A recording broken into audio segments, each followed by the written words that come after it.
In the shadow-drenched mists of the early medieval period, historical facts seamlessly blend with mythological sagas, and no name echoes with more terrifying resonance than Ragnar Lothbrok.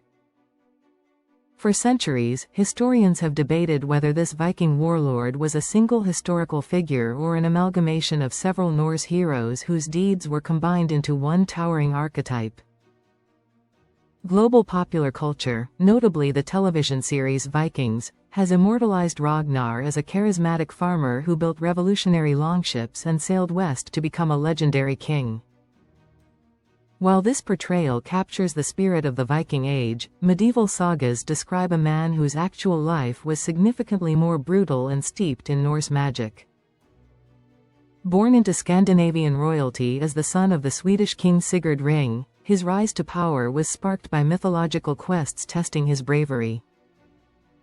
The origin of his famous surname, Lothbrok, translating to hairy breeches, stems from an exploit where a young Ragnar killed a massive serpent guarding a princess named Thora.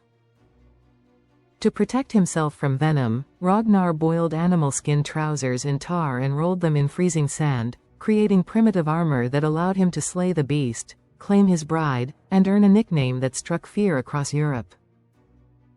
Throughout his extraordinary life, Ragnar's romantic conquests were just as politically significant as his battlefield victories, binding his bloodline to the roots of Norse mythology. After the early death of his first wife Thora, the ancient sagas speak of his legendary encounter with Lagertha, a fierce shield maiden who fought bravely alongside him in a brutal civil war. Her modern television depiction has inspired millions, even though historical accounts suggest their fierce marriage was short-lived due to equally dominant personalities. His most famous marriage, however, was to a mysterious woman named Auslig, secretly the daughter of the legendary dragon slayer Sigurd and the Valkyrie Brynhildr, infusing Ragnar's lineage with literal divine blood. Together, they produced a terrifying brood of sons who would ultimately eclipse their father's monumental achievements, including the tactically brilliant Ivar the Boneless, the unstoppable warrior Bjorn Ironside, and Sigurd Snake in the Eye, who was supposedly born with the distinct image of an Ouroboros dragon circling his pupil. These famous sons were not merely heirs to a throne, but fiercely competitive warlords in their own right, constantly pushing their aging father to undertake increasingly dangerous military campaigns to ensure his own legendary status would not be overshadowed. Driven by this internal pressure to secure eternal glory, Ragnar shifted his focus away from smaller coastal raids and orchestrated massive military invasions that completely destabilized the established powers of Western Europe. His absolute crowning military achievement occurred in the year 845, when he successfully navigated a fleet of 120 dragon ships, carrying over 5,000 hardened Norse warriors, straight up the river Seine to lay siege to the heavily fortified city of Paris.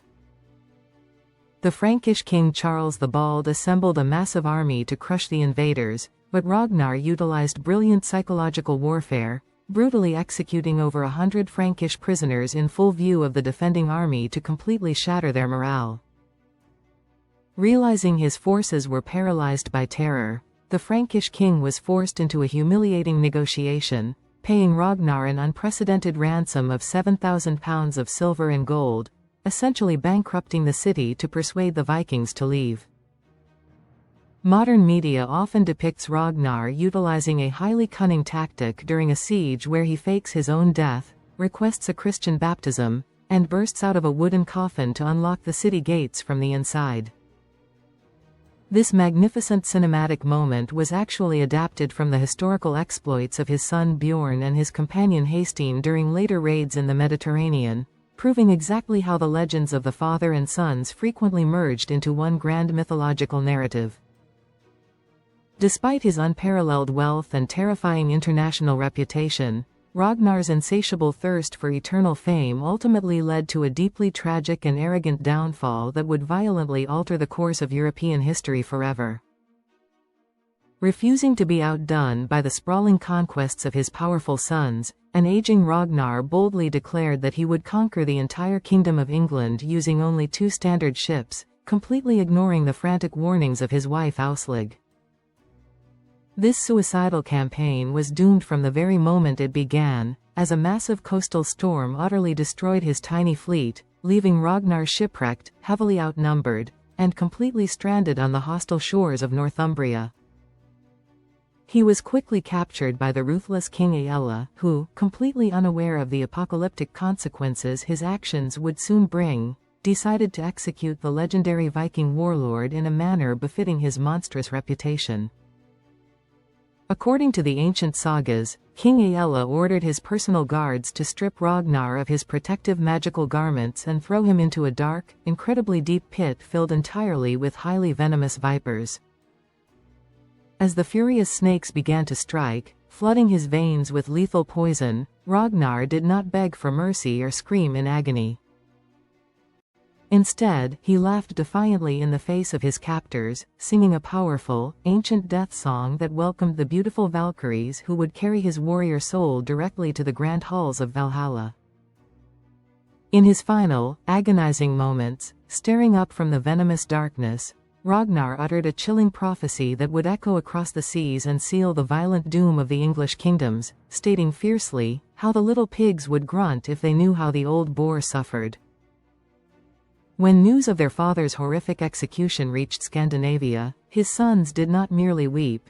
They meticulously organized the most terrifying invasion force the British Isles had ever seen, historically known as the Great Heathen Army. Led by the tactical genius of Ivar the Boneless, this massive armada descended upon England in the year 865, completely obliterating the Northumbrian forces, capturing King Aella, and subjecting him to the mythical, unimaginably brutal execution method known as the Blood Eagle.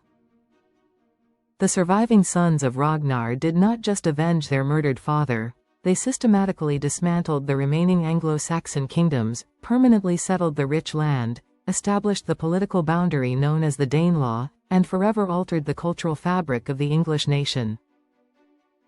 Today, whether we view him as a singular military genius or a mythological symbol born from the collective memory of the Norse people, Ragnar Lothbrok remains an awe-inspiring testament to the boundless ambition of the Viking Age.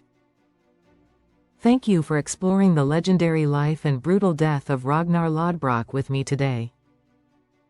If you enjoyed this deep dive into the historical truth behind the television myths, please hit the like button to support our channel. Which part of Ragnar's epic story do you find most fascinating, his brilliant psychological siege of Paris or his son's terrifying revenge? Let me know your thoughts in the comments below. Make sure to subscribe and click the notification bell so you never miss our epic historical journeys. Until next time, stay curious and stay vigilant.